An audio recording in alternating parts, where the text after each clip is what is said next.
when it's going to start. Yeah, like I would say the original dis-ease is this sense of being a self. Yeah, like when you were a kid, I don't know, I wasn't brought up in a scary environment. It was just typical lower middle class, family, and so, between like 2 and 4 years old, everything was really bright.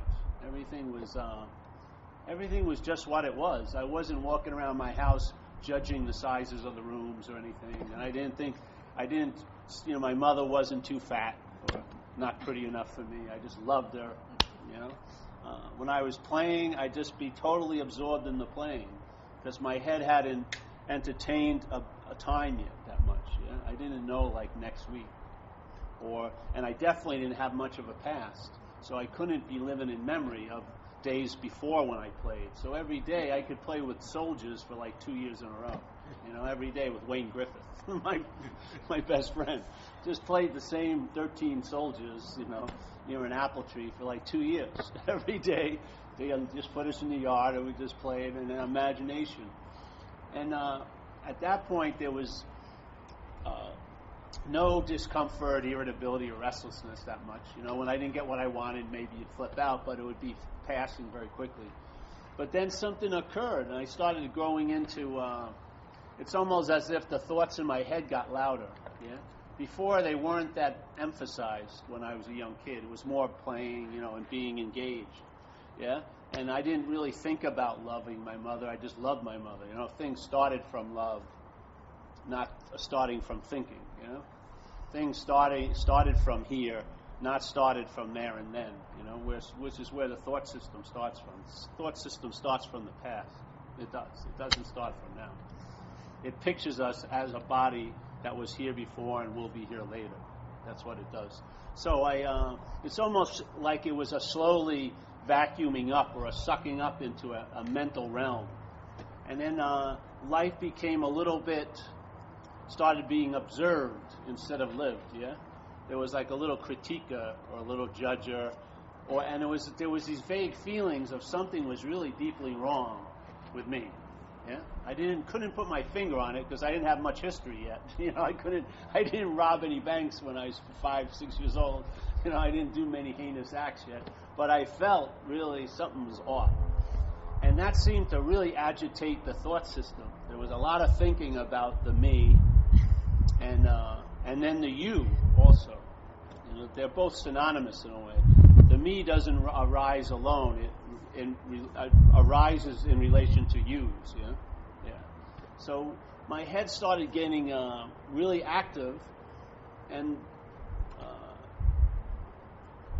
it was more starting like you were just James was talking about. It started becoming more of an observation of life than a living of life.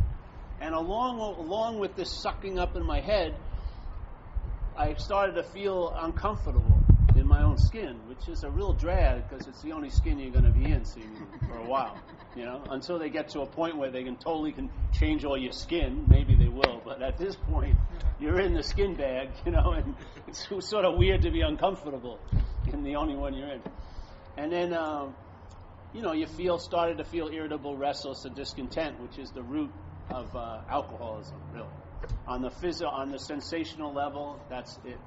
There's an unease, and that unease triggers a desire to get relief, and what marshals the ideas and the attention and the will to get that relief is the root of the problem, I'd say. It's the thought system. Yeah? So the thought system says, don't worry, I'll take care of this, but it's what's producing the seeming problem. So that you can't rely on the problem to bring you a solution, though it will bring you many. It really will. It has endless bags of solutions. And you know what I mean? And there'll be different categories. And there's one that sometimes you go to the end, near the end, which is spiritual solutions. But this, in a way, is just as bogus as all the other solutions.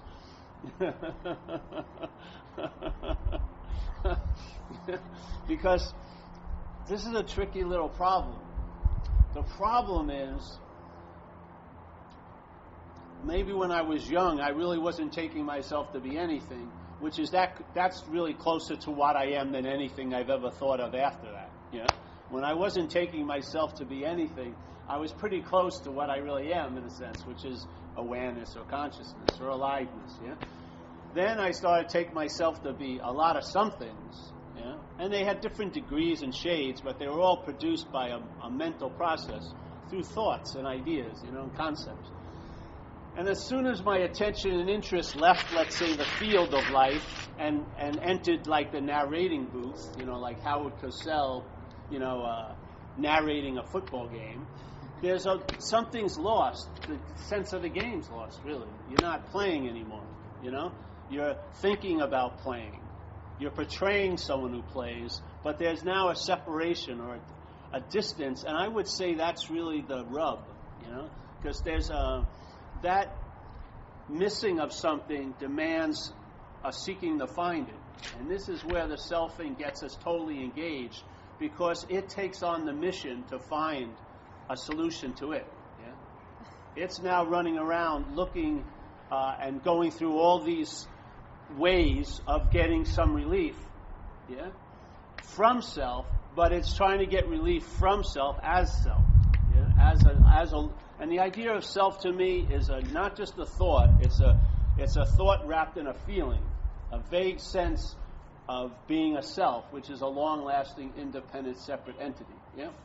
So the mind becomes conscious of, let's say, awareness, and it produces a hypothesis that there's someone who's aware.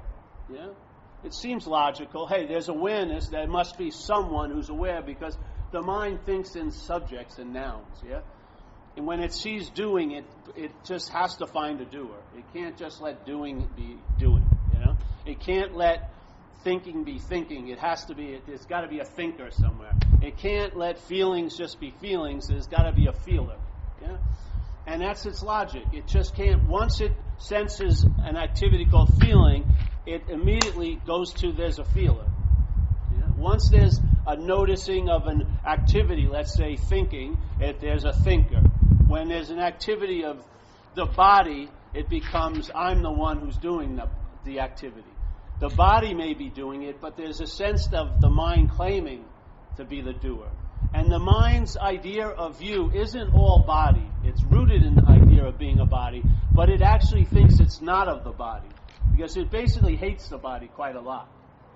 It's sort of like if you had to get somewhere you wanted to go, but how you got there was a beat-up Pinto. You'd probably hate the fucking Pinto, but that's the only way you can get to work.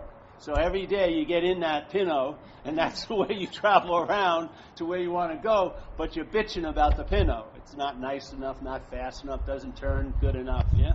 So I don't find the mental process really loves the body, but it needs the body to present its little story, which is that the mind, is what's conscious. So it knows that wouldn't really fly, because the mind can't be seen and consciousness can't be seen. But consciousness has got some oomph in the not seeing. Mind is just full of fucking hot air in the not seeing. It's filled with advertising. So it needs something substantial to sort of make the heist seem like it's logical. So it says, I am this. And it's Paul, this, that's thinking. It's Paul that's doing. And it looks like it because when an action happens here, it seems to happen through bodies, yeah? So it seems like a logical leap to go, I am the body because there's doing happening, and there must be a doer, and it's not the body really, and it can't be whatever that is. I don't want to talk about that no-thingness of spirit that's everywhere at all times. Let's forget about that. It must be me. I must be the one that's doing it through the body. So this is my body. Most people don't feel like they're a body. They feel like they have a body. But what's feeling like they have the body is a mental process. It's not what you are. It's not spirit or awareness. It's a mental aberration. That's its main movement is to claim. So it claims awareness, and it claims the body, which doing occurs through, and it weds the two and it makes a me. Yeah? This me is what it's obsessed over. It's totally obsessed over me. And if you really look at a me, if you take it at face value, it's a you. Really. Yeah? Your experience right now is this is a you. And you're probably, no matter how, if you come back next week, this will be a you from where you are. You come back 8 years from now, this will maybe be a dead you you're viewing. This I may be horizontal by then, but it'll be a you. Yeah? And it's never going to be a me to you. There's already a me, and there can only be one me. There can be thousands of yous, which everyone who's looking at this right now is calling me a you. That's your direct experience. Your direct perception is I'm a you. But I override all that evidence, and I say, yes, I know that you're seeing this, but it's me, really. You don't understand. It's me.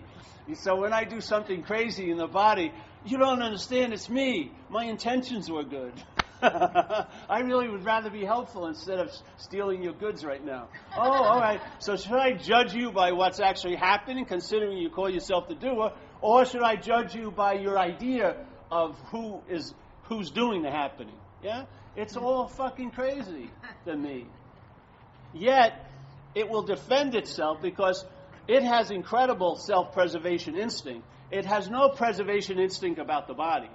It will lead you down a road of ruin where you're limping, you have abscesses, you're missing teeth, your liver is this big like a fucking basketball, and it will still be reveling in the me while you're living in a cardboard box. While you're strutting down 8th Street, you're thinking you're very special, I'm telling you. I'm sure you are. Because when I was doing it, I thought I was special.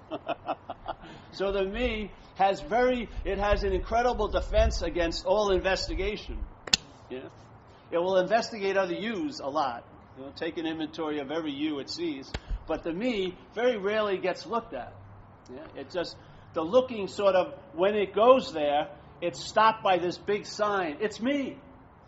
And so the attention doesn't burrow in any deeper. It just goes, oh, that's me. And it's been a very strong habit.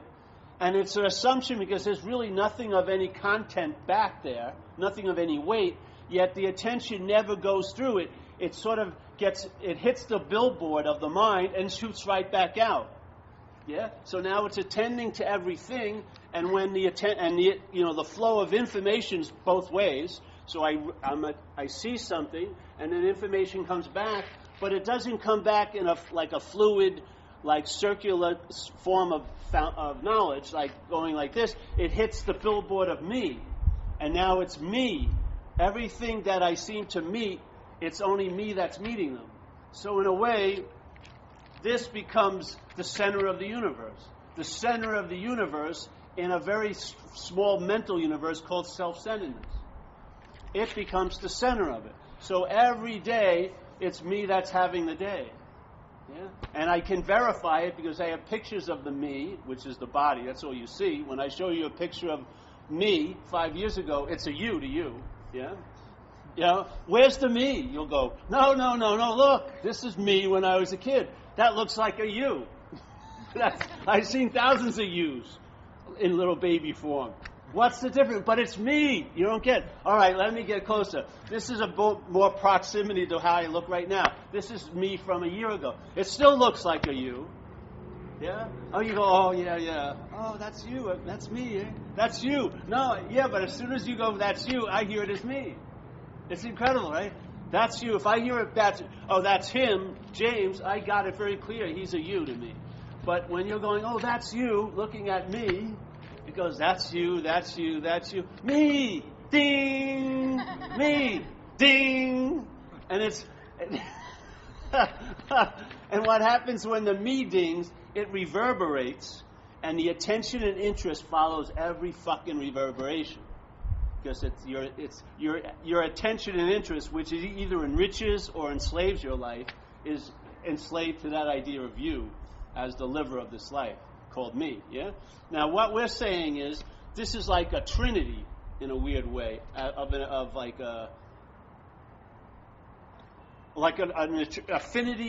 trinity of a delusion in a sense. There's I, which is valid, I'd say. Everyone, it's very difficult to say you're not on. You know, there is something that's animating you. Yeah, we can call it life or prana, the energy of all energies. But what the hell does that mean? You really don't know. They're just names, so that there's no need for more investigation. But when you go prana, what is that? Oh, it's some form of energy that animates everyone here, like electricity would animate all the light bulbs in this building. Yeah. Oh, now I understand. But you really don't understand. It's just a name. That's all right. Now I don't have to. All right, I know now. All right, that huge question is done. Prana, energy. You know. So let's say this is I. Let's say that animating principle, I would say, has a quality of being conscious or aware. Yeah, like an awareness, and it's not of a thing, obviously, because if it was, you would call it yourself. That would be your. In this logic, you would immediately know beyond a doubt that was you if it was a thing. Yeah? It's difficult to recognize it when it's no thing. Yeah? But you would, if it was a thing, if awareness was a thing, you would go, that's me. When it was thinging through you all day, you would be going, that's me, obviously. There would be no confusion. But, so the I is sort of nebulous. You can't quantify it or add it up or subtract from it. It's just what is, let's say. You can't do justice. And then there's the you, which is seen. Yeah, I perceive yous all day. Yeah, I can actually perceive this you by looking in a mirror. The ability of the mirror to reflects this you. But when I usually see it, it's called me. Yeah? If you walk by and looked at the same mirror, that you that I would be seeing, I would call you. There would be no delusion. There'd be no confusion. Hey, get away! You're getting too much me here. You know, this mirror is only room for one. Get away! You know, I get confused because if two twos, which one is the me? Yeah, I mean they both look like me in a sense. They don't have the same features, but they got the same body shape. So it'd be confusing. All right, so get out of here. All right, me. So everyone's seeing the you because we're perceiving things here. So this you, this object, this body is perceived. Yeah? Now the I would say, is the energy or the awareness that allows perception to occur. Let's say it's spirit or the animating principle or all there is, whatever. Yeah? And then there's a mental process that recognizes or becomes sentient to this fact of awareness and comes up with a very logical idea. Well, listen, I'm not that, but I am that. Yeah?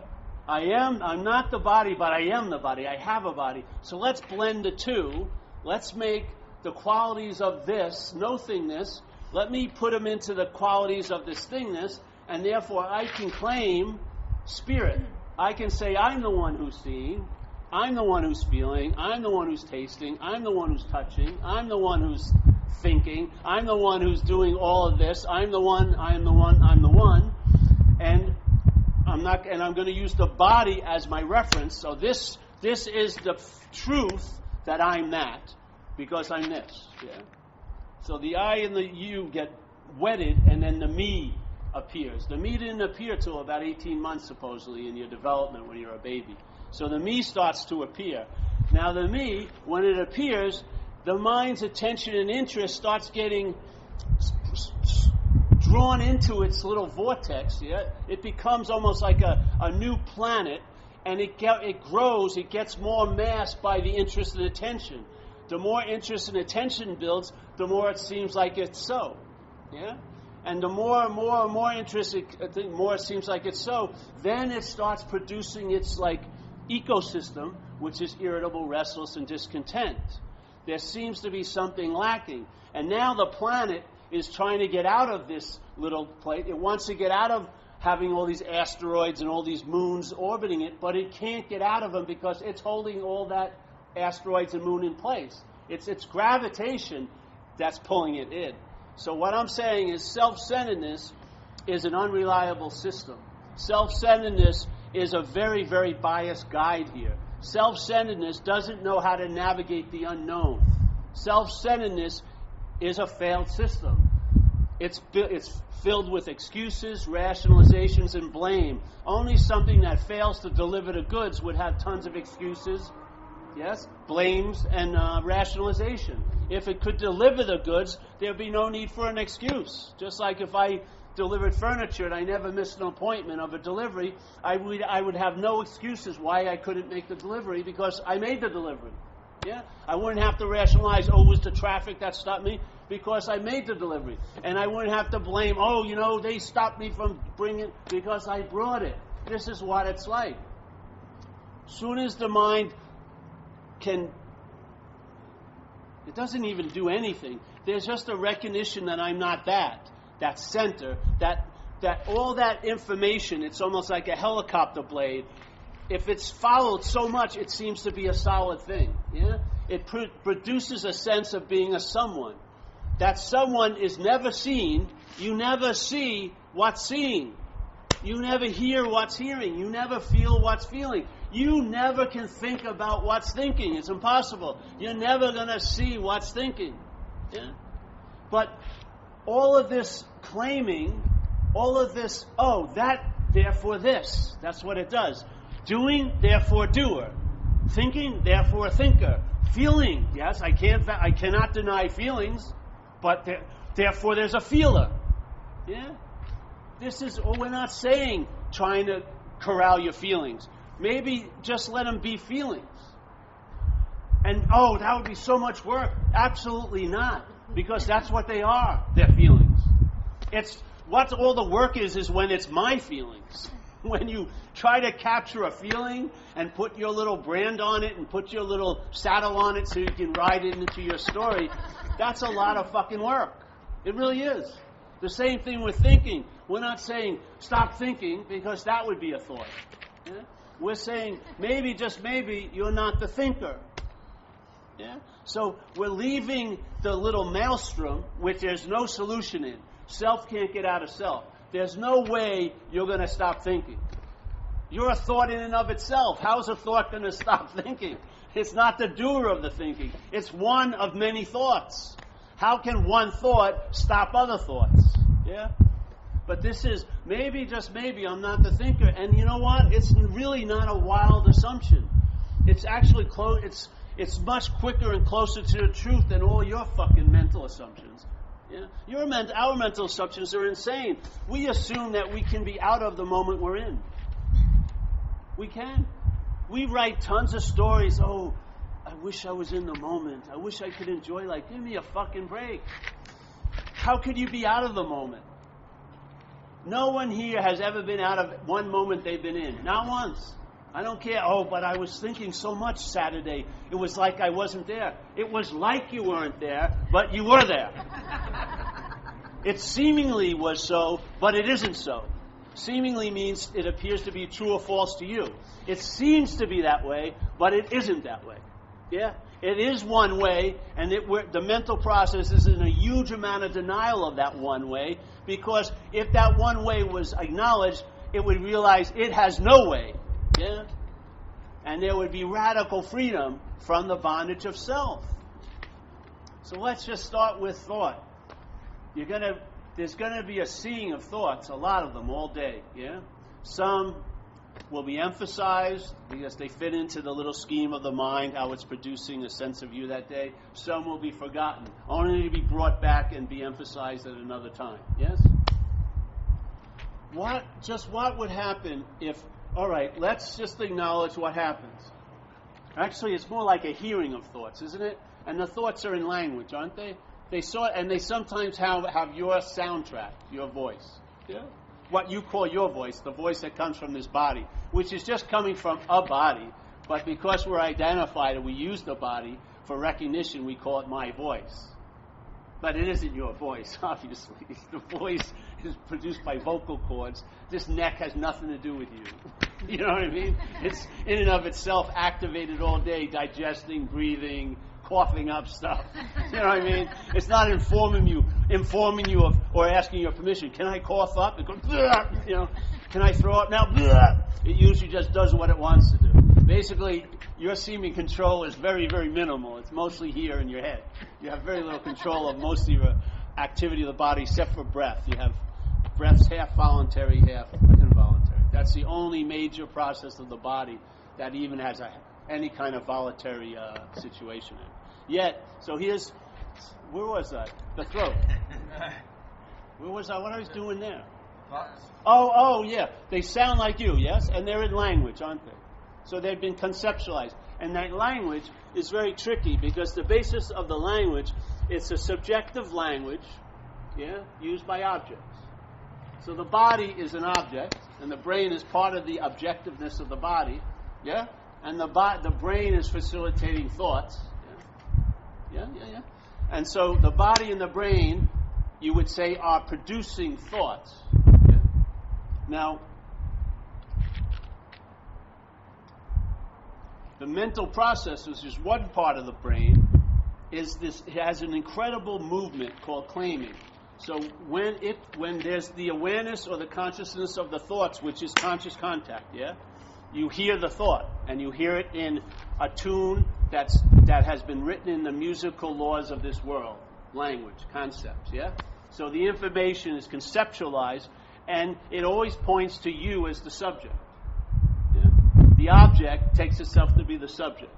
So we use the word I a lot, me, you, doer, haver, And it's very difficult to speak any other way because there's always a you no matter what you say. Like in recovery, a lot of people they're sharing, they go, for me, it's always back to you again. For me, my experience, for me, it's this way. I feel like, So this language is like the trance-inducing activity, yes?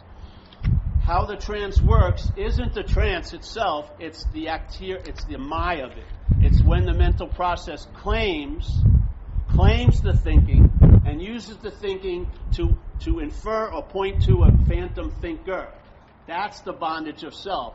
It's not the thoughts that are bonding us. It's the feeling of being the thinker of the thoughts or being the object of the thoughts that bond us. That's what bonds our interest and attention. Our interest and attention would notice these thoughts very easily as the same old thoughts. But the you has to be produced anew almost every second. So the same old thoughts have the same old purpose, but what arises is a feeling, it's a new feeling that's produced, a feeling of being you. That feeling of being a self has to be produced. And so the feeling that's produced with the use of the old it's like a new feeling. The new feeling is you're a historical person, but you don't have a historical feeling. It's a new feeling that produces a sense of being a historical action figure.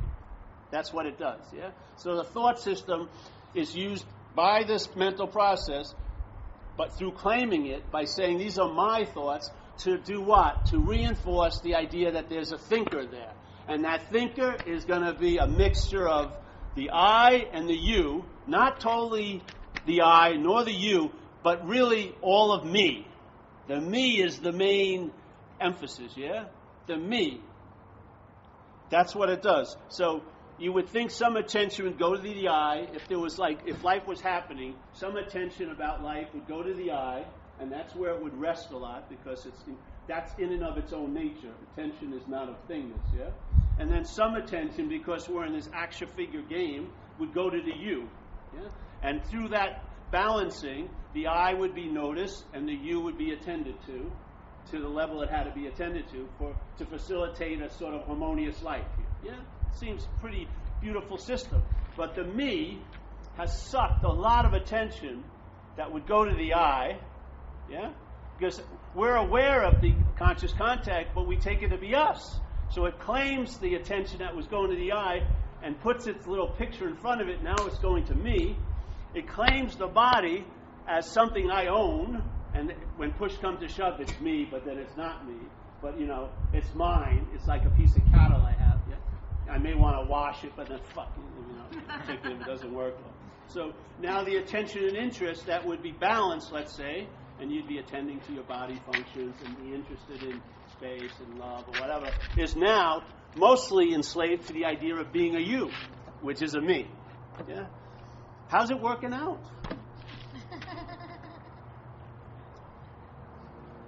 It produces, it's a great consumer condition because we're seeking now constantly to get relief from this predicament, But we're trying to get relief from the predicament as the predicament. That's the dilemma, because we become identified with this phantom. So all the pointing, it just immediately triggers an assumption, oh, it's me. We very rarely in our lives have ever been directed to look that way. Really. You know, some great teachers have come and offered a very nice tradition called self-inquiry. And if you've never done it, it's very novel because you'll notice your attention has just been streaming outward. And when it goes back to the me, yeah, that you're calling, you or me. But it's going back there. It's very, it's never really looked through that and gone into its source. It's always stopped at the billboard and used it like a trampoline and bounced back into, all right, I got to find more shit for me to be better. I've got to find a way to make it better for me.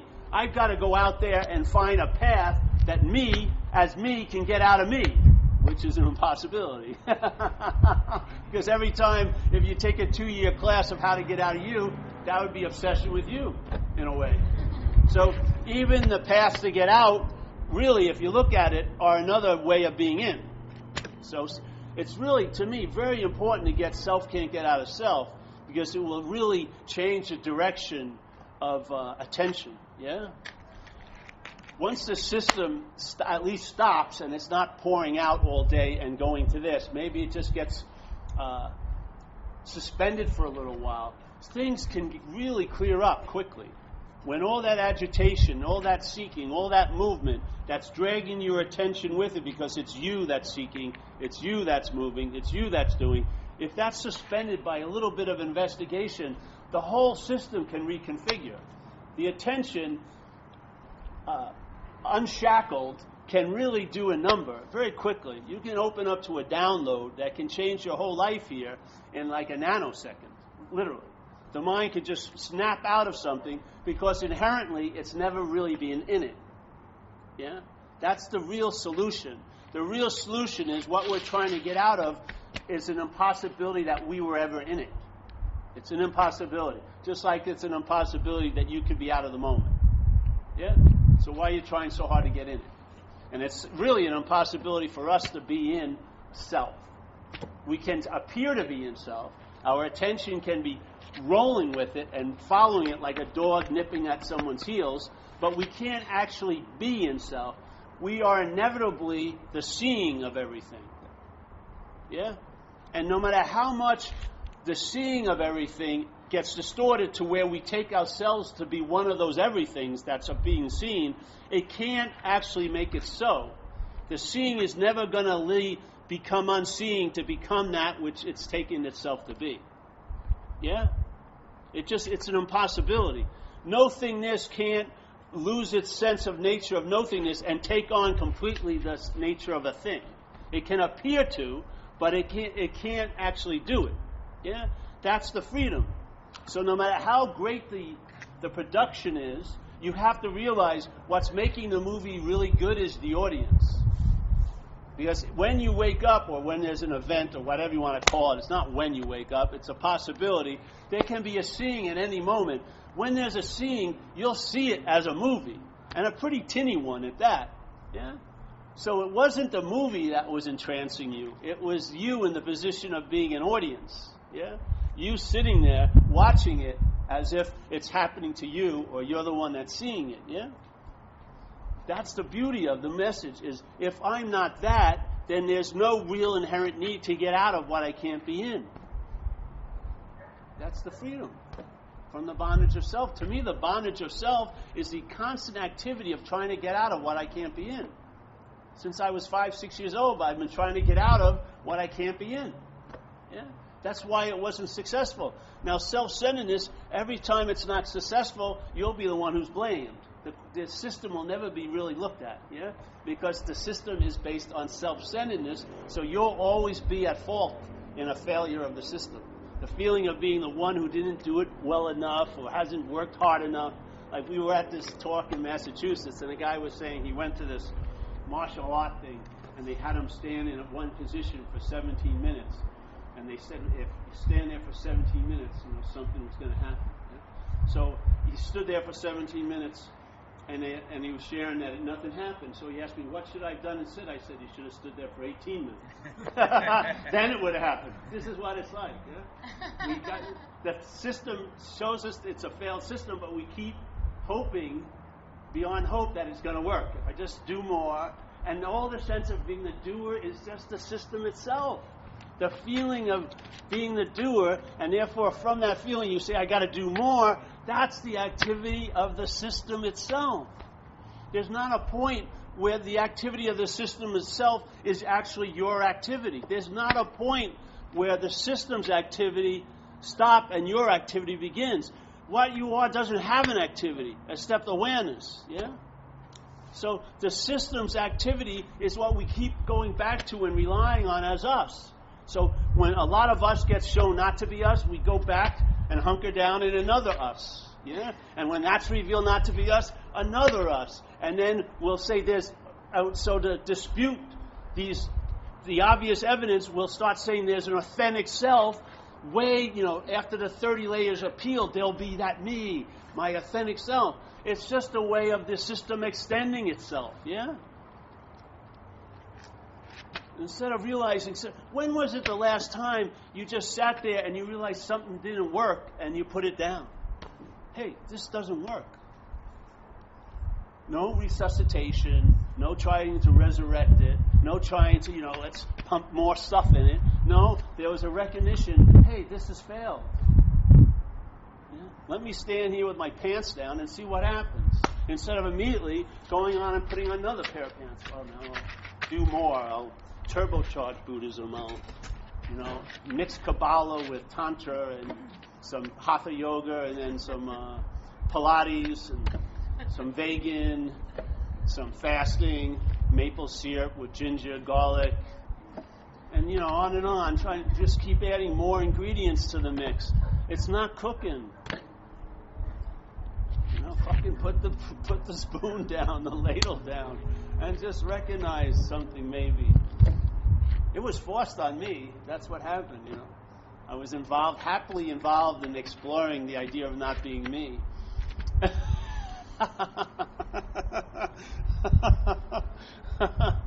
With a number of people who were safely exploring the idea of not being them, with no intention of ever. But suddenly, it really dawned on me, I'm not that. It was unbelievable. And I was sitting with all these people that were trying to understand they weren't that. And I said, but I'm not that. My pants were down. My last identity was stripped away because I was that terrible house painter, really. I had nothing else to hang my little egoic hat on. So I thought I was a good spiritual seeker. Suddenly that rug was pulled out from underneath me. I had nothing. My head trying to grab. What am I going to do? Do more meditation? Nah. Read an older scripture? Nah. Travel somewhere else, some exotic place to meet some guy who doesn't talk the same language? Nah. What am I going to do? I don't fucking know. I'm going to have a lot of time on my hands.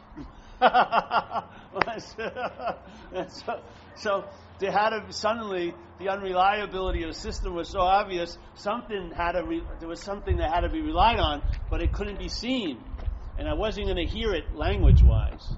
Concepts weren't going to soothe my little mental brow. Yeah, just going to have to go with the uncertainty and see what happened. And it was weird for a year or so. I swear. It was a weird feeling because in recovery we talk about the fourth dimension, which is like the spiritual, you get rocketed into the fourth dimension. And here would be like the third dimension, yeah? So I'd be at meetings and I'm going, oh yeah, I definitely know I'm from the fourth dimension, but I'm having a hell of a time in the third dimension.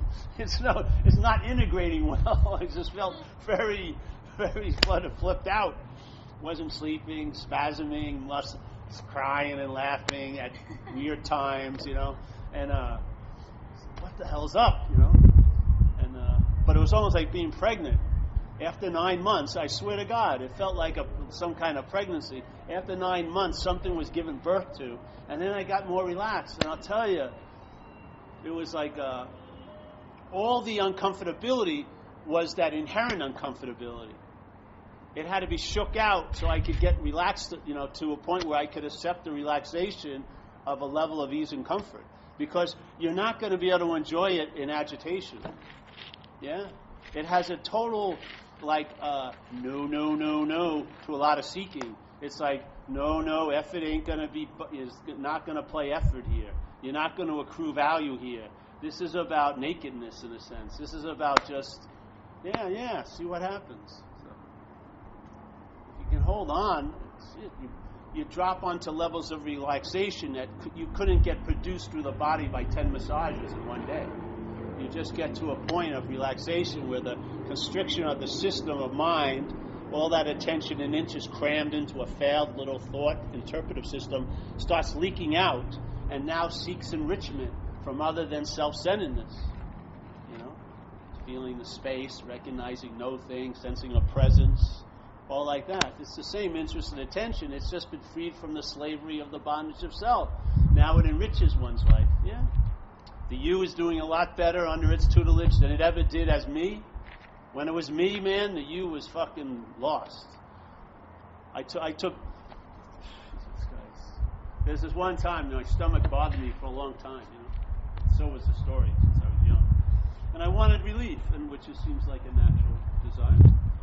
So, yet I had actually no wisdom around it all. So, someone told me there's these probiotics that will help your digestion. And the highest form are these ones they make from Canada. They sell, of course, they sell them at Whole Foods, like $48 for like 6 of them, little thing. And they got 50 billion beneficial flora in there. So, I started spending a lot of money drinking this stuff religiously, every day for like a year and a half. And so I have a lot, is it working? I think it's working, but it really wasn't fucking working, really. But my mind just couldn't get that. I just kept buying more, All right, I'll drink 2 of them a day. I'll put 100 billion of these things in there. So there was a place you could send your shit to, and they study your shit. Smoky Mountain Labs. It was the highest, the best known one in America at the time, East Coast. So they sent me little specimen jars. I took 3 shits, put a nice little chunk of it in there, sent it back, and I checked out this box that what I'd ask them to look for, parasites. They must be parasites in there. I don't feel it. All this stuff. So they did. They do a really incredible thing, and they sent back the results. I was really keen on checking this out. I open it up, and I'm looking at it, and it says, all right, signs of beneficial flora, 0%. There's not one beneficial flora. Not one of those 100 billion cells of bacteria I put in, not one survived. And actually, what was bothering me, that was its gourmet meal. It was eating the beneficial flora. All the while, I'm from the world of me, I'm thinking, I'm really doing something good for the you. It was totally the opposite. I was giving it like fucking gourmet food every day. And it was the bacteria that were hurting me were getting huge, like super. This is like any life run on self-will will not be successful. It doesn't have a flying clue what's going on. It has no idea about the you, and it has tons of ideas about the I. None. The me has no idea about the you. It doesn't know how to fucking open up to the intelligence of the body because it thinks it's the one who's intelligent. And it will not brook any God that's bigger than it. When you're not a God and you want to be a God, you got to play God all day. That's what me is doing. Yeah, it plays God. Now, when that was sort of kicked off the throne, the you's got its intelligence. I've met a lady that knows how to read this you better than the me ever did. And I follow her suggestions, and the you's thriving under her tutelage. The I now is just free range. It's just roaming around, just attending and interested in things all day. Never losing the sense of its own nature. Because it's not me that's interested. It's not me that's attentive. It's just attention and interest coming from awareness. Yeah. The middleman has been taken out. Seeing is what's happening. There's no fucking seer. If there was, you'd be able to see it. If there was a seer, someday you'd be able to see it if you're seeing all day. But there's no seer. There's just seeing. Yeah. There's no noun. You're not a structure of language. You're not a noun. Yeah. You're not this little nebulous noun that doesn't even want to be a fucking noun. It wants to be spirit, but it isn't. It's a mental process. Yeah? It can't be this in the spirit realm. It can't be totally in the physical realm. It's just like in a mental bardo in a way, sucking up attention and interest. So it gets to feel like it's something. And what allows it to feel like it's something is because of what you are, not what it is. It's vacuous and empty. Yeah? filled with tons of meaning, but there's no inherent substance to it. It's just yapping all fucking day. This is going to be terrible to me. I mean, how incredible is it that the me thinks itself to be so important it's worried about what's going to happen to it, when the you isn't, nor is the I. Yeah? But the me is totally obsessed about what's going to happen to it later on. Because it's the only apparition that lives in the mental realm of time. The body doesn't, and nor does the mind. I mean the I. They're not of time. This is of time, this little mental process. And it tries to apply time to the body and to the I. I'm going to grow wiser. Wisdom is available. It's actually the cleanest and clearest from a 3-year-old, a 2-year-old. So if you can recognize that what we're taking ourselves to be is just a production, then maybe it won't be taken so seriously, and you can travel lighter through your days. You're going to be traveling here. This thing's going to have to happen. Time's going to go past. The body's going to seem to have effects on it, yeah, because that's how the mind construes this place. But the fact is, you can travel lighter every given moment, yeah, because this solution is not from time. It's not produced in time. It's not circumstantial. It's not situational. It's available wherever you are, at every time you seem to be. Yeah. Now that is reliable. And your mind will show it when it rests in it. Your mind will start enjoying peace of mind. It'll start chilling out. Its agitation will be put to rest. Yeah? Because now it won't be self-centered. It'll be centered on something that's already so. It's not on a mission to become more so. It's not on a mission to, reach climax. It's not on a mission to acquire a certain amount so it ends up being something. We're living in a place that says you can do and have yourself into a state of being. We're saying, why not switch that? Start with the state of being and then see what happens with the doing and having. Yeah? But to do and have yourself into being is a failed system. It ain't going to work. Obviously. Yeah?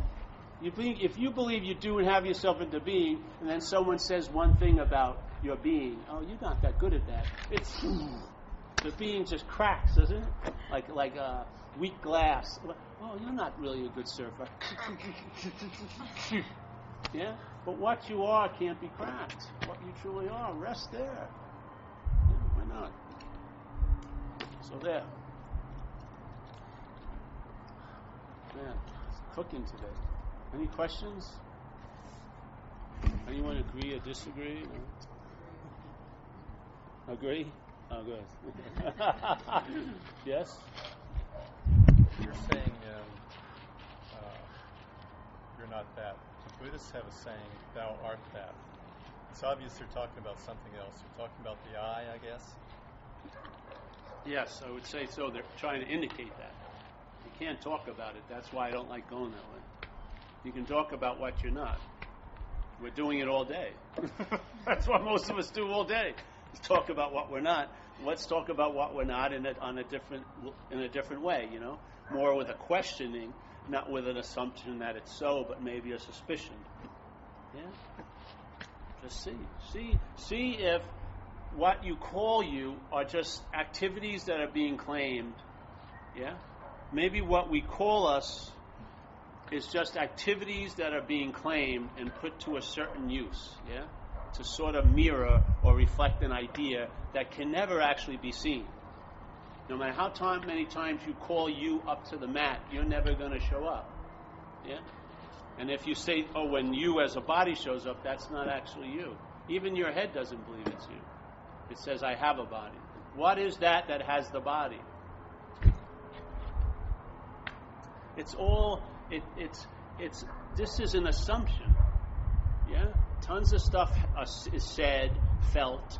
It's like selectively produced, picked, and they're all used to create like this arthritic pointing at this phantom noun, And so we're starting from the assumption. We're not even questioning the activity. We're not questioning the process.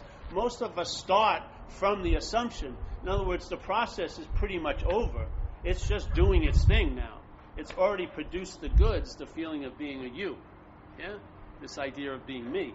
You're living from there already. We need to little question that, see if we can sort of cut off its supply line, and maybe if the me is left without its supply of pointing and indicating, inferring, you may see it as nothing. Yeah? And then you can be free from it, free from this illusory bondage. So you can get on with Saturday, or whatever day you seem to be in. Yeah, why not? Really? How many thoughts do you need to navigate today? Have you looked at it? How many, really?